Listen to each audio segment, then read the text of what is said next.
Vamos a orar y a pedir la dirección del Señor. Amantísimo y buen Dios que estás en los cielos, te damos gracias. Gracias por tu misericordia y gracias también, Señor, por este gozo y este privilegio de poder compartir junto con mis hermanos de Valencia y también mis hermanos de Barranquilla y otros hermanos que nos se están conectando a esta transmisión desde otros países. Señor, oramos que tú puedas usar tu palabra y que puedas, Señor, anclarla a nuestras vidas, de modo que encontremos allí aliento, edificación, encontremos también, Señor, exhortación, pero también la fuerza necesaria, Señor, la fuerza que proviene de tu Espíritu para nosotros ponerla por obra. Oramos, Señor, que edifiques también a la iglesia, Dios, y que nos permitas tener un panorama de lo que tenemos enfrente con tus ojos, con tu perspectiva y no con la nuestra.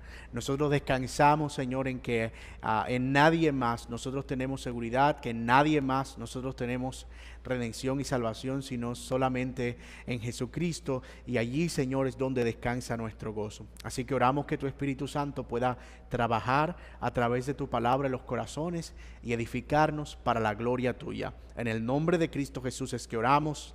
Amén y amén. Hoy en día podemos escuchar a muchas personas hablar de fe y se refieren a ella como una actitud posiblemente, ¿verdad?, positiva ante la vida, como un optimismo espiritualizado o como algo que atrae las cosas que deseamos, ¿verdad? Ten fe, que si tienes fe, eso va a venir. Sin embargo, aunque el uso de nuestro lenguaje permite algunas de esas aseveraciones, hoy nosotros vamos a hablar más específicamente de la fe bíblica, una que descansa en Dios como el objeto de nuestra confianza, más específicamente en nuestro Señor Jesucristo. Así que cuando hablamos de fe bíblica podemos referirnos a dos cosas básicamente. Es un conjunto de creencias, por un lado, que definen lo que nosotros confesamos. Juan se refiere a ellas en primera de Juan 5 cuando dice: esta es la fe que vence al mundo, nuestra fe, es decir, lo que nosotros creemos, lo que nosotros profesamos. O Pablo cuando le dice a Tito que los ancianos deben ser sanos en la fe, esto es que deben tener una sana doctrina o que deben tener sanas creencias acerca del Señor Jesucristo. Pero por otro lado, hay una forma en la que la Biblia se refiere a la fe y es en el sentido de esa confianza ciega que tenemos en Dios y en su salvación. Está este segundo tipo de fe, por así decirlo, al que me refiero, se expresa en diversas formas en la Biblia. Cuando confiamos en el Señor, al momento de confesarles nuestros pecados para recibirle como Salvador de nuestras almas, cuando oramos también con certeza de que Él nos oye y responderá nuestras oraciones. Pero a esa manifestación de fe salvífica a la que nos vamos a referir hoy, es a la que tiene que ver con la confianza en que Él habrá de preservarnos hasta el fin. Esa fe que nos mueve a ser perseverantes y a no retroceder, sino a mantenernos firmes. Y debo aclarar que no estoy hablando de múltiples tipos de fe. Es decir, no estoy hablando de que tienes que tener una fe para salvarte, una fe para orar y una fe para perseverar, sino que es una sola fe que se expresa de varias maneras en el transcurso de la vida cristiana. Es decir, esa misma confianza que ponemos en Dios para nuestra salvación es la misma que nosotros necesitamos para perseverar y preservar esa misma salvación. La fe que nos salva es la misma fe que nos ha de mantener perseverantes en Cristo Jesús. Para ubicarnos un poco en el contexto de esta carta a los hebreos, y ya hablamos un poco de eso en el sermón pasado, pero para efectos de los que no vieron obviamente este sermón, debemos decir que esta carta a los hebreos es una carta con un énfasis muy especial.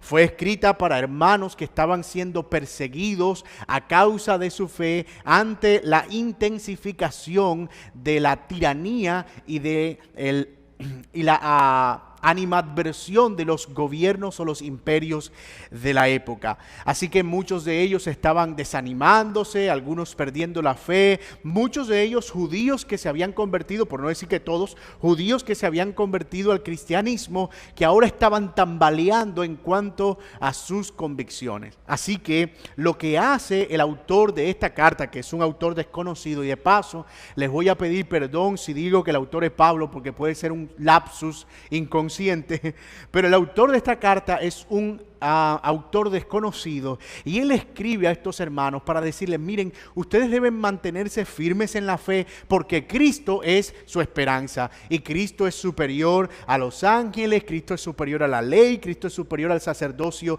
levítico, Cristo es superior a los corderos, Cristo es superior al templo. Él presenta a Cristo como superior a todo, y luego que lo presenta como superior a todo, le dice: Él es el ancla de su fe, en Él es quien ustedes permanecen firmes. Toda religión pasada que ustedes profesaron ahora tiene un sentido pleno en Jesucristo. Así que no tiene sentido volver atrás, porque Él es la plenitud de nuestra confianza. Así que al final del capítulo 10, el autor de Hebreos resume todas esas palabras a partir del versículo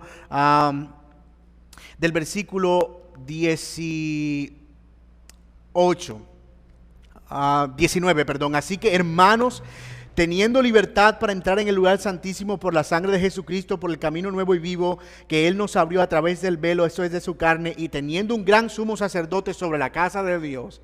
Esa es la recapitulación de todo lo que Él ha dicho desde el capítulo 1 hasta el capítulo 9 y los primeros versículos del capítulo 10.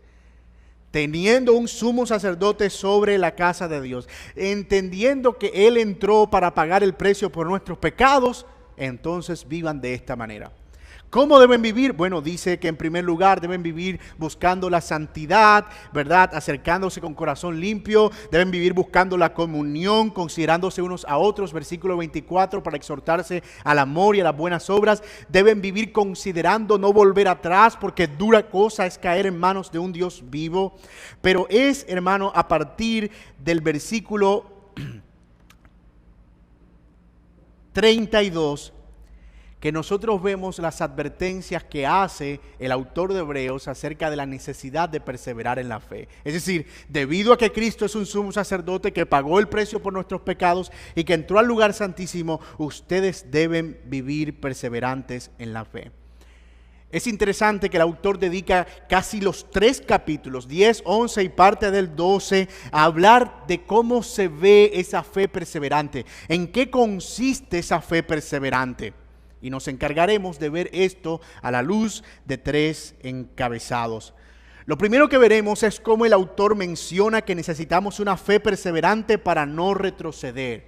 Ese va a ser nuestro primer encabezado. Luego, el autor muestra algunos ejemplos de una fe perseverante en los grandes hombres del pasado, y eso determinará nuestro segundo encabezado, y finalmente nos conduce a mirar a la meta de esa fe perseverante en el Salvador Jesucristo. Así que de allí toman nombre nuestros 3 encabezados o nuestros 3 puntos en esta mañana. El primero, el llamado a una fe que no retrocede, ejemplos, segundo, de una fe que no retrocede, y el tercero, la meta de una fe que no retrocede. El llamado, los ejemplos y la meta de una fe que no retrocede. Miren conmigo el versículo 32 al 34 para que veamos cuál es el énfasis del autor en este primer encabezado. El llamado a una fe que no retrocede. Dice: pero traed a memoria los días pasados, en los cuales, después de haber sido iluminados, sostuvisteis gran combate de padecimientos. Por una parte, ciertamente con vituperios y tribulaciones, fuisteis hecho espectáculo, y por otra parte llegaste a ser compañeros de los que estaban en situación semejante. Luego dice en el versículo 36, porque os es necesaria la paciencia para que, habiendo hecho la voluntad de Dios, obtengáis la promesa, porque aún un poquito y el que ha de venir vendrá y no tardará, mas el justo vivirá por fe, y si retrocediere, no agradará a mi alma. Pero nosotros no somos de los que retroceden para perdición, sino de los que tienen fe para preservación del alma. Como hemos mencionado, los hermanos que estaban en la dispersión, judíos creyentes que estaban en la dispersión, se encontraban en una grande persecución y su fe estaba menguando.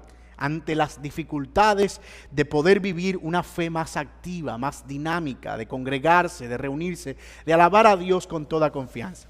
Pero vemos cómo el autor apela en primer lugar a su experiencia de conversión pasada, cómo ellos estuvieron en su momento dispuestos a perderlo todo con tal de agradar al Señor.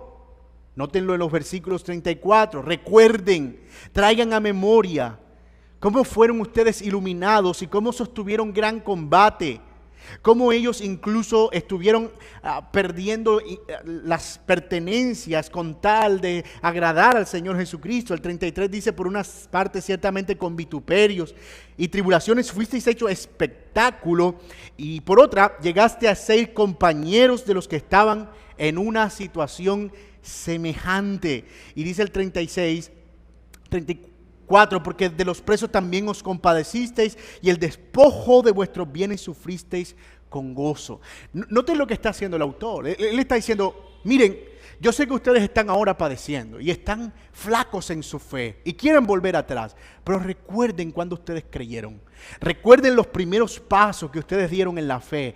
Recuerden cómo ustedes empezaron a vivir una fe tan perseverante que no les importaba que les despojaran de todos sus bienes y de todo lo que poseían.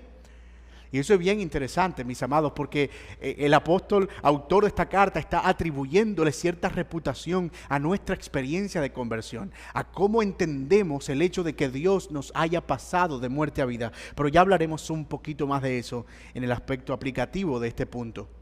Lo otro que el autor hace es en el versículo 35 al 38, ya no les dice miren hacia atrás su experiencia de conversión, sino miren hacia adelante, a la meta del supremo llamamiento. Miren a la esperanza futura en los cielos que está guardada para los que esperan su venida, una que no tardará. Nota, mi hermano, que eso no solo es interesante, sino emocionante. Ustedes están desanimados, están perdiendo su fe. Recuerden su experiencia pasada de conversión y todo lo que perdieron, que esto no es nada para lo que ustedes vivieron, pero ahora miren hacia adelante. Miren todo lo que les espera.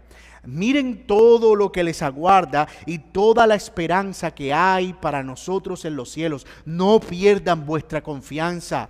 Sean pacientes, dice en el versículo 36, para que habiendo hecho la voluntad de Dios, obtengáis la promesa. No cabe duda, mi hermano, si esto es algo que mencionamos en el sermón pasado, que nuestra lucha en medio del sufrimiento es también una lucha mental, de cosas que olvidamos y de cosas que dejamos de ver como debemos verla. Olvidamos lo que Dios ha hecho en nosotros, pero también olvidamos lo que Dios hará. Y cuando nosotros nos desconectamos de esa realidad espiritual, el sufrimiento se intensifica. Bueno, no es que la presión externa que produce el sufrimiento se intensifique, pero sí la manera en que nosotros lo estamos percibiendo. Así que el autor toma prestadas unas palabras de Habacuc 2, 3 y 4 para referirse a que el Señor cumplirá su promesa de aparecer. No pierdan la esperanza, versículo 37, porque aún un poquito y el que ha de venir vendrá y no tardará, mas el justo por la fe vivirá. No tenemos ningún motivo para dudar del regreso del Señor. Ahora, esta referencia a Habacuc es una referencia muy interesante, porque lo que está en la mente del autor al citar eso, es ese pasaje donde el Señor le está diciendo a Habacuc que la promesa de que Él va a destruir a Israel por su pecado y que va a usar a Babilonia como quien va a ejecutar ese juicio no va a tardar, va a venir. Así que lo que Él quiere enfatizar es el hecho de que el Señor aparecerá en los cielos, sí, pero aparecerá para juzgar y aparecerá para ejecutar sus juicios, dice la palabra. Mas el justo por la fe vivirá, mas el justo por la fe podrá mantenerse en pie. Entre aquellos que retienen su verdad, ellos podrán sostenerse delante del Señor. Entre tanto, los que retrocedan, dicen, no agradarán mi alma. Y antes en el capítulo 10 ha dicho, y dura cosa es caer en las manos de un Dios vivo. Esta es una advertencia no solo a la necesidad de perseverar en la fe, no es solo un llamado de ser perseverante, sino que es una advertencia a no dejar de perseverar. Porque cuando el Señor aparezca, Él ejecutará su juicio y aquellos que retrocedan no agradarán mi alma, dice el texto. Pero deja claro inmediatamente el autor que nosotros no somos de los que retroceden para perdición. Y eso es hermoso. Nosotros no somos de los que retroceden para perdición, de los que han sido puestos para ese juicio, sino que nosotros hemos sido puestos para ser preservados por Dios. Y eso, hermanos, es lo que nosotros llamamos la seguridad de nuestra salvación. Que aquellos que han sido amparados por Dios, por quienes Cristo pagó un alto precio en la cruz, salvándolo de sus pecados, no se perderán, sino que serán guardados de la hora de la prueba. Ojo, sin que eso signifique que no deben esforzarse en perseverar. Lo estamos viendo. El que retrocediere no agradará a mi alma. Así que esa advertencia es en ese sentido. Los que son de Dios habrán de perseverar hasta el fin, viviendo de acuerdo con la palabra de Dios. Algunas personas dicen, pero tú puedes decir que todas las personas van a ser salvadas una vez son salvadas. O sea que si alguien vive en pecado y se aparta y vive una vida corrompida, entonces esa persona de todas maneras se salva porque ya confesó al Señor. No, para nada enseña la Biblia eso. Lo que podemos afirmar es que una persona que vive de esa manera, que vive una vida de pecado, que vive una vida que no persevera, simplemente es una persona que no es de Dios, que ha hablado acerca de Dios y que cree que confía en Dios, pero su fe es una fe falsa. Los verdaderos hijos de Dios tienen la evidencia de la perseverancia como la marca de que ciertamente son hijos de Dios. Una perseverancia en la fe firme e inquebrantable hasta el fin, en santidad, en devoción y en sometimiento a la voluntad de Dios. Quiero mencionar algunas implicaciones prácticas en este primer punto. Lo primero, los hermanos receptores de esta carta habían comenzado su carrera en la fe con mucha determinación, pero pronto fueron acomodándose hasta que fueron perdiendo su compromiso con el llamado de Dios. Y yo me temo, mis amados, que eso pasa mucho entre nosotros hoy en día. Comenzamos dispuestos a perderlo todo, renunciamos a todo por seguir al Señor, pero conforme va pasando el tiempo, pareciera que vamos adquiriendo supuestamente más madurez y ya estamos dejando de ser tan emocionales. Y entonces ese fervor se va apagando.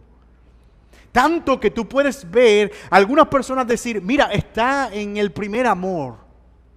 Él está como cuando uno es nuevo creyente. Y yo lo que no me explico todavía es cuándo uno deja de amar y cuál es el segundo amor, ¿cómo es? Es decir, no se supone que nosotros deberíamos vivir en el amor permanente. ¿Y cómo es eso de que cuando tú eres nuevo, eres más apasionado que cuando no lo eres y el Señor representa más para ti que cuando ya no lo eres? ¿Qué es lo que perdemos cuando nosotros dejamos de ser nuevos para empezar a crecer? ¿No debería más bien, en la medida en que nosotros crecemos en el Señor y en el conocimiento de su verdad, aumentar nuestro fervor y nuestra pasión por Cristo? Mis amados, con el tiempo nos vamos volviendo quejumbrosos, reclamamos por todo, nos quejamos de todo. Y por eso creo que es importante recordar la manera en que el Señor obró para nuestra conversión y todo cuanto dejamos atrás por su causa. No hemos llegado a todo esto solo, mis amados hermanos, ni hemos estado nadando para ahogarnos en la orilla. Algunas personas, tú les preguntas cuál es su testimonio y te dice, mira, mi testimonio es que yo un día fui pentecostal y ahora conocí las doctrinas de la gracia. Decía un pastor a tono de broma, de chiste. Pero es verdad. Casi que ese es el único testimonio que tienen. Parece que su conversión nunca tuvo un inicio. Es decir, cómo el Señor te rescató de sus pecados. ¿Qué eras tú antes, verdad? ¿Cómo vivías? ¿Cómo era tu vida de pecado? ¿Cuál fue el milagro de la salvación en tu vida? ¿Qué fue eso sorprendente que Dios hizo? ¿Qué te sedujo tanto del Señor como para que tú abandonaras algo a lo que estabas tan aferrado para que ahora vivieras para la gloria de Dios? Y si fue algo tan grande, ¿por qué lo olvidas? Mis amados, el Señor nos permita vivir anclados profundamente a la certeza de que Él ha obrado poderosamente en nuestra vida. Si tú lees a Pablo, tú te das cuenta que Pablo continuamente está recordando quién era él. Yo era perseguidor, yo era blasfemo, yo era orgulloso, yo era arrogante, pero la gracia de Dios abundó en mí. Yo era el peor de los pecadores, pero la gracia de Dios abundó en mí. Eso es algo que no debemos perder de vista. La segunda implicación práctica que quiero que veamos en este primer punto es que el Señor regresará pronto. Esa es una implicación obvia. Pero eso es algo que nosotros no debemos olvidar. Es clave para nuestra perseverancia. Pero algo que debemos considerar es que no será una venida romántica como siempre la hemos imaginado. ¿Verdad? Que el Señor vendrá en los cielos, ¡ay, qué bueno! Cantando en las nubes. Pues sí, eso lo dice la Biblia, pero Él vendrá para juzgar a los vivos y a los muertos. Y es cierto que nosotros no debemos movernos a perseverar por el miedo, ojo con eso. No es el temor ni el pánico lo que debe mover nuestra perseverancia, pero tampoco podemos perder de vista lo que dice la palabra de Dios, que dura cosa es caer en las manos de un Dios vivo. Pero me temo que nosotros a veces vivimos en un ateísmo práctico. Decimos creer en Dios, pero vivimos como si Dios no fuera serio en sus advertencias, como si sus advertencias fueran una mentira. Y se parece mucho a esos hijos rebeldes que cuando sus padres los amenazan, ellos como que no les importa, porque simplemente no tienen ningún tipo de temor reverente ni hacia sus padres y mucho menos hacia sus advertencias.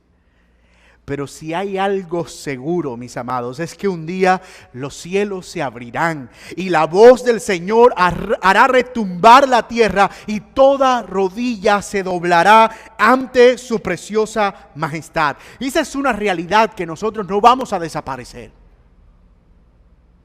Y cuando nosotros vemos esa realidad y la contemplamos en el esplendor en el que la palabra de Dios lo presenta, eso se convierte en un motor que mueve nuestra perseverancia. Así que, ¿por qué no recuerdas todo lo que el Señor ha hecho y el milagro soberano de la redención y la salvación que tienes? ¿Y por qué hoy no miras al Señor en su esplendor y gloria y la promesa de su regreso como el que ha de juzgar a los vivos y a los muertos? ¿Cuánto ánimo encontraríamos allí para perseverar en la fe? Llama la atención cómo termina este primer capítulo el autor de Hebreos y este segmento también que nos va a conducir al segundo encabezado. Nosotros somos de los que tienen fe para preservación del alma. Y la pregunta es, ¿cómo se ve esa fe? Dame un ejemplo de esa fe. ¿Cómo? Ok, sí, está bien, fe perseverante, qué bueno, pero ¿qué es eso?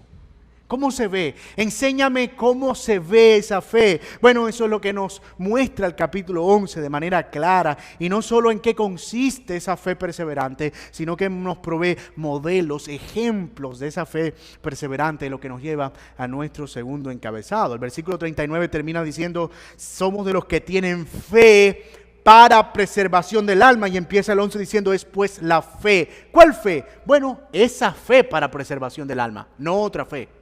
Es pues la fe, es decir, la fe de la que estoy hablando, la fe para preservación del alma, la certeza de lo que se espera, la convicción de algo que no vemos. Y antes de pensar que eso se refiere a cualquier cosa que deseemos, de nuevo, debemos observar los versículos siguientes, los cuales son buenos ejemplos de qué es lo que esperamos y qué es lo que ahora no estamos viendo. Y digo esto porque muchas personas usan este pasaje, ¿verdad? Y lo sacan de su contexto. Lo arrancan de ahí y lo ponen en una tablita. Es pues la fe, la certeza de lo que se espera, la convicción de lo que no se ve. Ok, yo quiero una camioneta Hilux 2020 4x4. No la veo, pero tengo la certeza de que la espero. La visualizo. Este pasaje me dice que yo puedo esperar eso. No. Ese pasaje no está diciendo eso. Ese pasaje tiene un contexto. Y en ese contexto es fe perseverante. Y en ese contexto es una fe dirigida a un objeto específico. Y en este caso, una promesa específica. Los versículos siguientes, al versículo 1 y 2, son un recorrido por todo el Antiguo Testamento de cómo luce esa fe perseverante. Desde la creación de los cielos y la tierra hasta los profetas que profetizaron de la esperanza venidera. Es más, en el versículo 6 nosotros encontramos un primer pequeño interludio que hace el autor para hablar de esa fe con la que fueron creados los cielos y la tierra, la fe de Abel y la fe de Enoc. Dice, pero sin fe es imposible agradar a Dios, porque es necesario que el que se acerca a Dios crea que le hay y que es galardonador de los que le buscan. Noten eso. En este primer interludio, él afirma, el autor, que la fe es necesaria para agradar a Dios y que al final él traerá también un galardón para aquellos que le buscan. Luego sigue poniendo una serie de ejemplos, sigue poniendo a Abraham como ejemplo, y luego que termina ese ejemplo de Abraham, leemos en el versículo 10 un segundo interludio. Dice, porque esperaba la ciudad que tiene fundamentos, cuyo arquitecto y constructor es Dios. Miren cómo el autor va dándonos algunos visos, ¿verdad? De qué es eso que esperamos. Ya se nos dice que es una ciudad cuyo arquitecto es Dios. Y miren el versículo 13 al 16, que es un tercer interludio. Dice, conforme a la fe murieron todos estos sin haber recibido lo prometido, sino mirando lejos y creyéndolo y saludándolo y confesando que eran extranjeros y peregrinos sobre la tierra. Porque los que estos dicen claramente dan a entender que buscan una patria, pues si hubiesen estado pensando en aquella de donde salieron, ciertamente tendrían tiempo de volver, pero anhelaban una mejor. Noten, no es una ciudad ya, es una ciudadanía, es una patria mejor, celestial además, por lo cual Dios no se avergüenza de llamarse Dios de ellos, porque les ha preparado una ciudad. Miren esto, hermanos.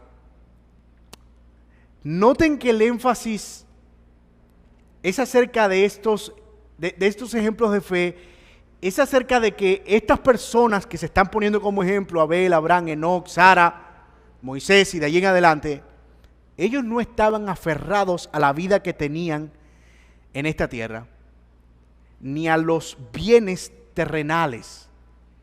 Ellos estaban esperando algo mayor. Estaban esperando otra ciudad, una celestial. Y parece dejarnos ver por la rendija, es decir, como que se corre un poquito el velo para ver qué era lo que estaba pasando con estos hermanos. Y podemos ver que al menos los destinatarios de la carta parece que estaban preservando demasiado su posición y comodidad en este mundo. No querían poner en riesgo por nada del mundo su posición y su comodidad. Habían llegado a un estado de confort tal que no querían ser movidos de allí bajo ninguna circunstancia. Amado, ¿le suena familiar eso? ¿Le suena familiar? ¿Con cuánta frecuencia nos aferramos a las cosas de este mundo? Mire, mucho de lo que consideramos padecimientos no son más que pérdidas de lo que nosotros consideramos valioso en esta tierra. Puede ser que ocasione cierto dolor, pero ese dolor se intensifica precisamente por lo aferrados que estamos a las cosas de este mundo. No es tanto una persecución de que se nos está yendo la vida y es que estamos sufriendo por causa de Cristo y es que si yo confesé a Cristo y estoy perdiéndolo todo. No. La manera en que se ve muchas veces es que sentimos el padecimiento porque estamos convencidos que perdemos algo de este mundo a lo que estamos tan aferrados cuando deberíamos anhelar una gloria mucho mayor. El énfasis del autor es este. Miren, hermanos, estas personas que yo les estoy citando de ejemplo, lo que están dejando en evidencia es que el problema de ustedes no es tanto de persecución. El problema de ustedes es de percepción de lo que están perdiendo. Porque estas personas lo perdieron todo, pero ellos vivieron como si nada, con su mente puesta en el blanco, porque ellos entendían que eso que perdían no lo era todo, ellos anhelaban una ciudad mejor. Eso tiene muchísimo sentido, muchísimo sentido. Pero los versículos 33 al 38 es un epílogo. Él recoge todo esto que ha dicho en el capítulo 11. Y mira lo que dice en los versículos 33 al 38.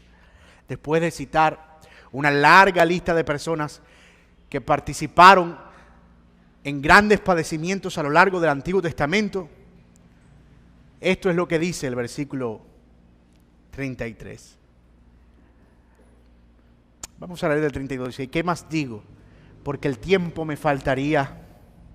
Contando de Gedeón, de Barak, de Sansón, de Jefté, de David, así como de Samuel y de los profetas, que por fe conquistaron reinos. Gracias, hermano. Muchas gracias.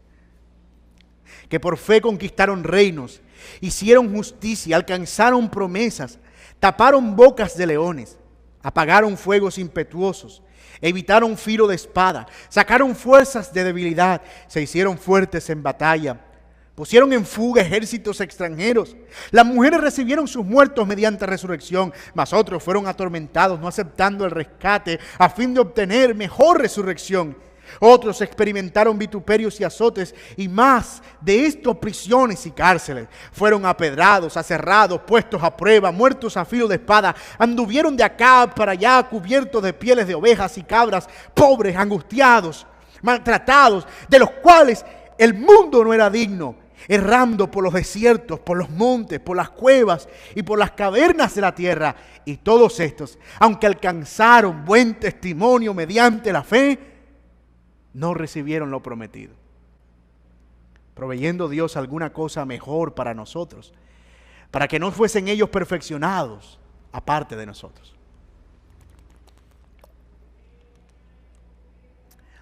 A mí ese pasaje siempre me estremece, porque parece que la intención del autor es decir, esos son sus problemas. Permítame mostrarle algo. Miren, muertos a filo de espada, aserrados, vituperados, muertos, anduvieron de aquí para allá, sin tierras, vestidos de pieles de animales, anduvieron vagando, no tuvieron nada, anduvieron como errantes, fueron menospreciados, vituperados, anduvieron como si lo único que tuvieran en esta vida fuera una esperanza. ¿Qué les parece eso? Y cada vez que veo ese pasaje, no dejo de pensar en mi propia pecaminosidad y mi tendencia al materialismo, a las cosas de este mundo, que es una tendencia natural. Aferrarnos a las cosas de esta tierra.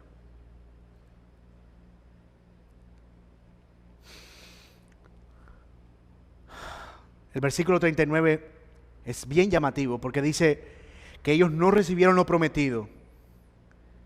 Dice, todavía no nos dice qué es eso prometido, aunque ya tenemos unas pistas, ¿verdad? Una ciudad, es una ciudad celestial, es una ciudad futura, es un reino, es una ciudadanía. Pero nosotros estamos seguros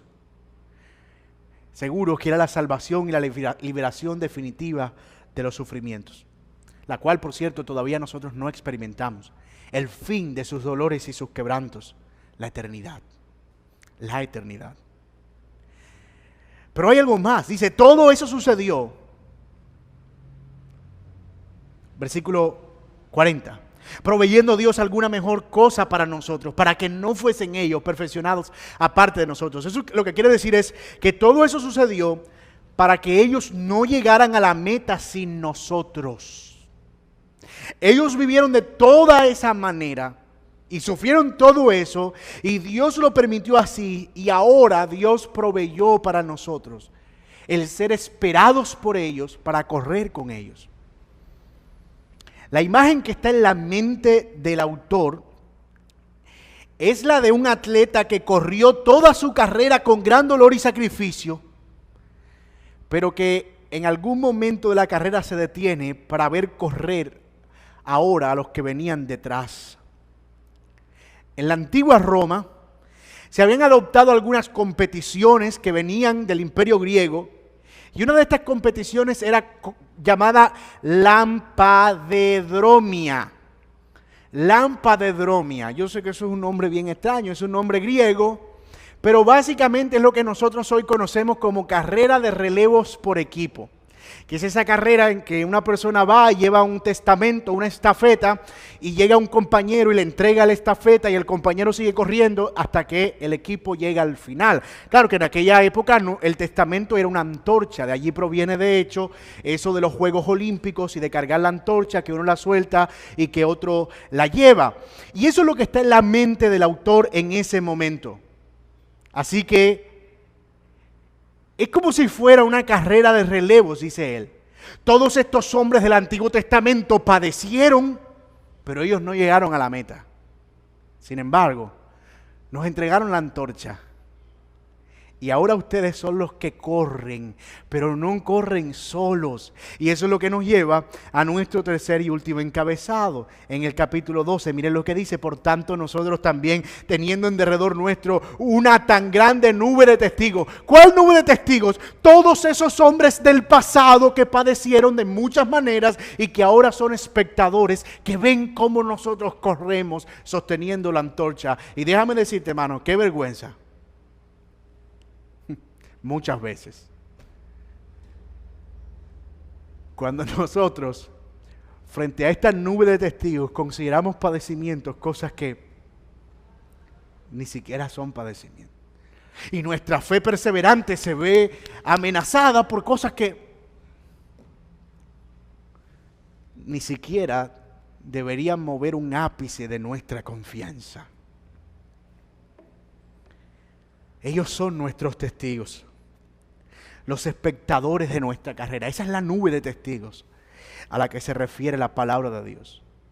Una carrera muy particular, porque el texto dice en el versículo 12 que teniendo en derredor nuestro toda esta nube de testigos, despojémonos de todo el peso del pecado que nos asedia y corramos con paciencia o con perseverancia la carrera que tenemos por delante.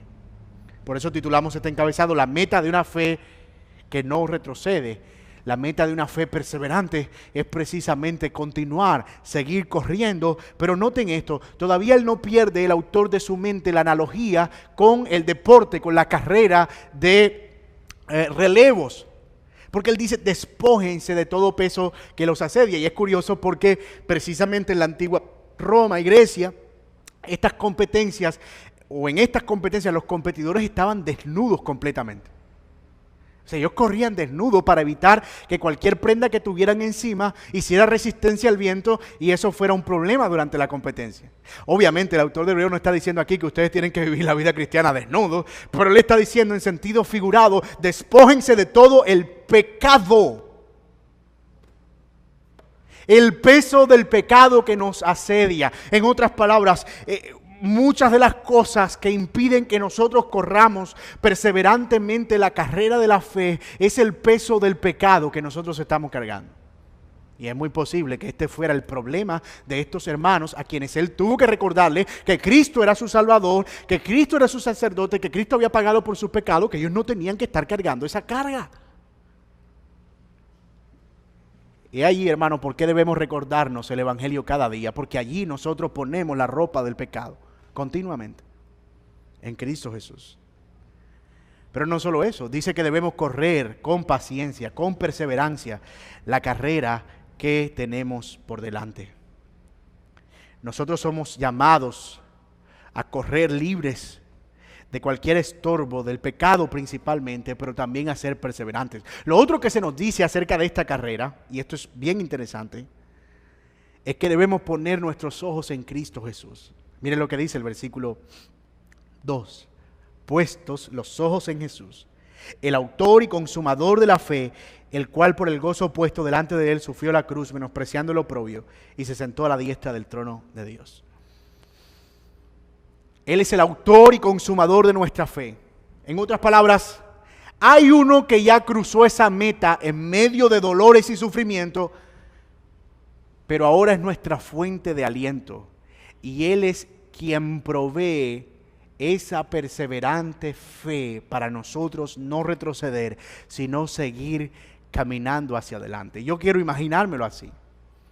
Nosotros hemos recibido el testamento y las promesas que aquellos del pasado no vieron con claridad. Nosotros las vemos con mucha más claridad ahora. Cristo nos dio toda esa claridad. Son promesas seguras para nosotros. Están claramente descritas ya en la palabra de Dios. Y ahora corremos. Pero corremos libres del pecado. Corremos perseverantemente. Miramos alrededor nuestro esta gran nube de testigos y encontramos aliento. Y miramos al frente y al otro lado de la meta, los brazos del Salvador están abiertos.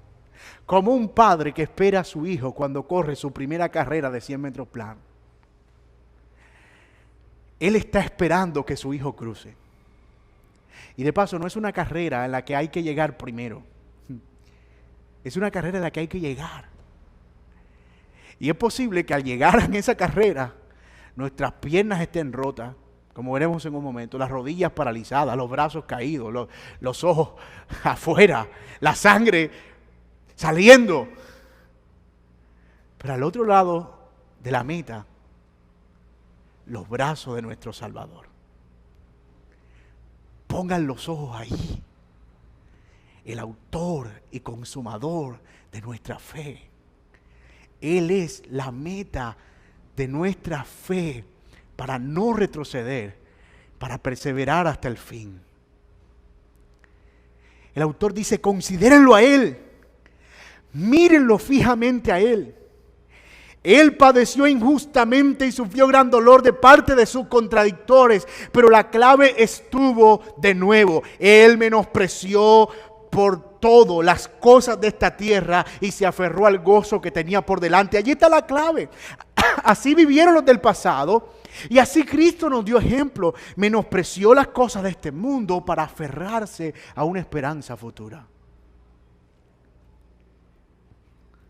Mis amados hermanos, nuestra fe perseverante es una que no está anclada a las cosas de este mundo, pero que al mismo tiempo es movida por lo que sabe que hay en la eternidad, por la esperanza que nos aguarda.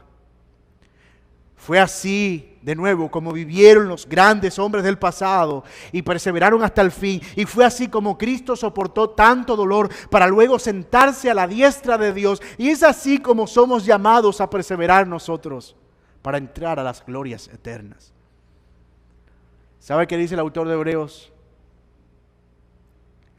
Que a diferencia de Cristo, todavía no hemos sufrido hasta la muerte.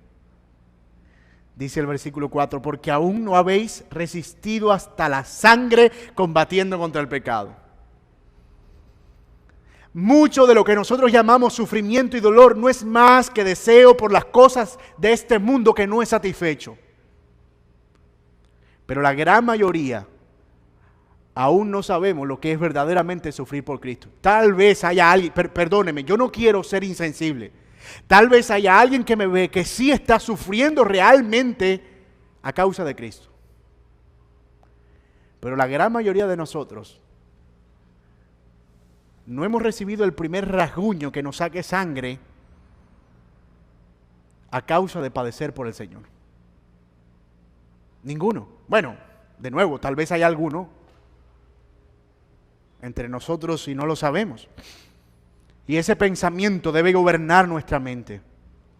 Para ya dejar de victimizarnos y pensar que el mundo se acaba cuando enfrentamos problemas como perder el empleo, enfermarnos o que se nos caiga el internet. O pensar que es la persecución de la vida porque no nos permiten congregarnos por un virus. Oh, mira cuánto padecimiento. Oh, mira cuánto dolor. Es cierto, hermano, nosotros estamos sufriendo muchísimo por no poder congregarnos. Pero cuando miramos esto a la luz de los padecimientos de Cristo,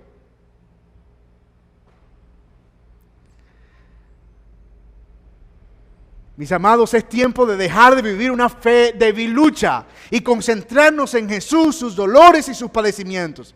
Y una vez más, no quiero sonar insensible.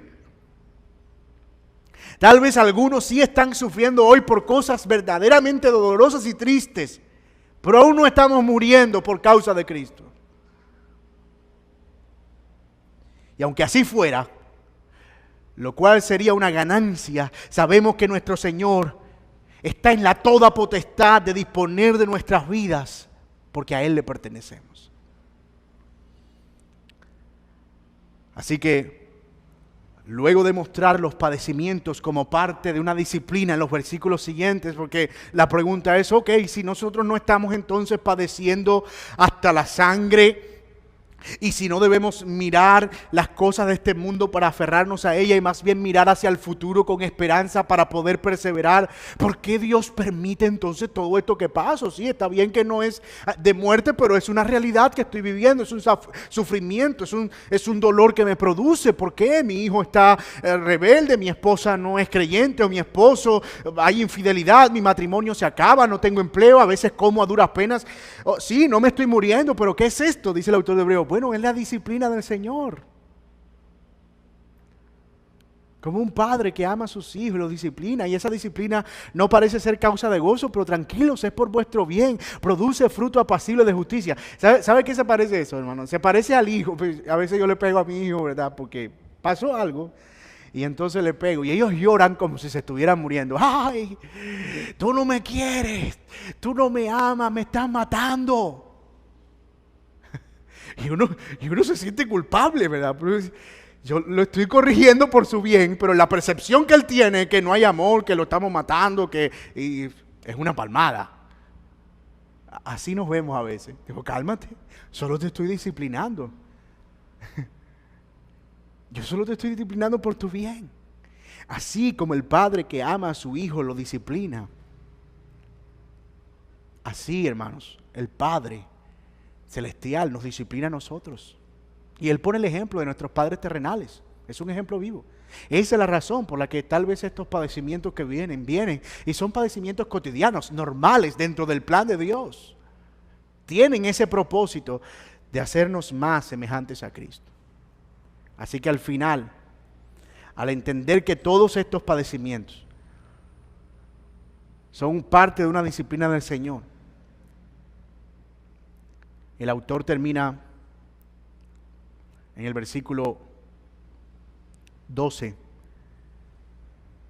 esta reflexión acerca de la fe perseverante con las siguientes palabras: levantad las manos caídas y las rodillas paralizadas y haced sendas derechas para vuestros pies. Yo no sé si usted lo nota, pero el autor está usando un lenguaje entre consolador y exhortador al mismo tiempo. Exhortativo. Miren, ánimo, levántense, levanten las manos, fortalezcan los pies, vamos, cobren ánimo, levántense, caminen hacia adelante, hay mucho por recorrer, el Señor está al final de la meta, pero al mismo tiempo, caminen derechos y hagan sendas derechas para vuestros pies, para que los que vienen detrás no se salgan del camino. Porque ustedes no son los únicos que están corriendo. Para que el cojo no se salga del camino, sino que sea sanado. Porque hay otros que van viendo vuestra perseverancia. Nosotros estamos moldeando una generación. Y estamos moldeando cómo sufre nuestra generación para la generación que viene. Y yo no sé si se ha dado cuenta, pero si uno pensara en las generaciones pasadas, uno pudiera hacer memoria desde los padres de la iglesia hasta los días de la Reforma, incluso en el Gran Despertar. Nosotros vemos que los padecimientos eran, misioneros que morían comidos por caníbales. Y hace poco murió un hermano, ¿verdad?, con los centineses por allá. Eso fue una cosa tremenda. Bendito Dios, ese fue un acto de valentía. Pero los noticieros se llenaron de eso y pareció la cosa más extraordinaria de la vida. Y ese era el pan diario en nuestras generaciones pasadas. Personas que desaparecieron, que no sabemos, se fueron un día y nunca más volvieron. Pero poco a poco las generaciones van marcando un camino en cuanto al sufrimiento y el dolor y en cuanto a cómo lo enfrentan. Y esa fe perseverante va moldeando. Y nosotros tenemos esa gran responsabilidad sobre nuestros hombros, con nuestros hijos, pero también con nuestra generación. Mis amados hermanos, ¿qué es lo que hemos visto hasta aquí entonces? Hemos visto que el Señor nos llama a ser perseverantes en la fe y a no retroceder, recordando la obra salvífica y todo cuanto costó nuestra salvación en la cruz y nuestra redención, pero al mismo tiempo mirando hacia el futuro, la esperanza gloriosa que tenemos en Cristo Jesús. Hemos visto también que esa fe nos ha sido modelada, nos ha sido moldeada por hombres que caminaron menospreciando las cosas de este mundo para alcanzar una patria que no veían. Nosotros ahora, con mejores y nuevas promesas y con Cristo al otro lado de la meta, somos llamados a correr abandonando el pecado, pero corriendo hacia Él, perseverante y pacientemente, sabiendo que nuestros dolores y padecimientos no son el final de nuestras vidas, sino que son lo que Dios utiliza para nuestra disciplina y corrección. Así que esto que creemos que Dios está usando para nuestro dolor no es más que su plan y su buen propósito para nuestras almas. Así que mi hermano, si hay algo que quieres recordar de este sermón, el Señor nos llama a una fe perseverante que no retrocede, que menosprecia las cosas de este mundo por alcanzar una gloria eterna. Y que padece con esa perspectiva de la eternidad, de lo que nos espera. Mi amigo, si tú no tienes al Señor Jesucristo, si tú todavía no eres salvo, es posible que tú no tengas una meta hacia dónde apuntar y estés corriendo hacia un camino y luego te devuelvas y corras hacia otro. Y es muy posible que tampoco estés contemplando estos padecimientos de manera correcta. Que estés pensando que estos padecimientos son el fin de la vida y la existencia para ti. Pero déjame decirte, hay esperanza. Cuando tú vienes al Señor Jesucristo y entonces te paras al lado de Él y ves tus padecimientos al lado de los padecimientos de Cristo, no encuentras más que gozo y ánimo para seguir perseverando hasta el final. No tienes por qué morir intentando soportar en tus propias fuerzas, porque en Cristo hay gracia suficiente para ti si vienes a Él hoy. Mi amigo, si tú confiesas al Señor como tu Salvador, Él estará al otro lado de la meta también para ti. Y no importa cuánto tengas que correr y cuánto tengas que sufrir en el camino, cuando llegues Él te abrazará y entrarás con Él y no habrá llanto ni dolor, ni sufrimiento ni tristeza, porque Él enjuagará toda lágrima de nuestros ojos. Mis amados, que el Señor nos ayude a tener una fe perseverante que no retrocede ante el sufrimiento y el dolor. Que así sea. Oremos juntos en esta mañana. Querido y buen Dios que estás en los cielos, ha sido un gozo y un privilegio poder compartir tu palabra y poder ser confrontado por ella en esta mañana. Gracias por ayudarnos a ver el dolor y el sufrimiento a través de una perspectiva divina y no desde nuestro propio egoísmo, en el cual siempre resultamos como víctimas, sino más bien como aquellos que están en la rueda del alfarero siendo moldeados por el soberano. Gracias, oh Señor, por esta tremenda redención que nos das en Cristo Jesús, por el precio pagado por nuestros pecados, por habernos sacado del lodo cenagoso para entregarnos esta salvación tan grande. Señor, gracias por haber librado a un pecador como yo, sumergido en su propia maldad, para darle gracia. Y gracias por obrar también en la vida de mis hermanos de manera semejante. Ayúdanos ahora a mirarte a ti en todo tiempo y a fijar, a anclar nuestros ojos a ti, Señor, para correr hacia la meta, el supremo llamamiento, la eternidad reservada para aquellos que esperan tu venida. Señor, muchas gracias por tu palabra y gracias por el privilegio de poder ser edificados con ella en esta mañana. Oramos en el nombre y en los méritos de Cristo Jesús. Amén.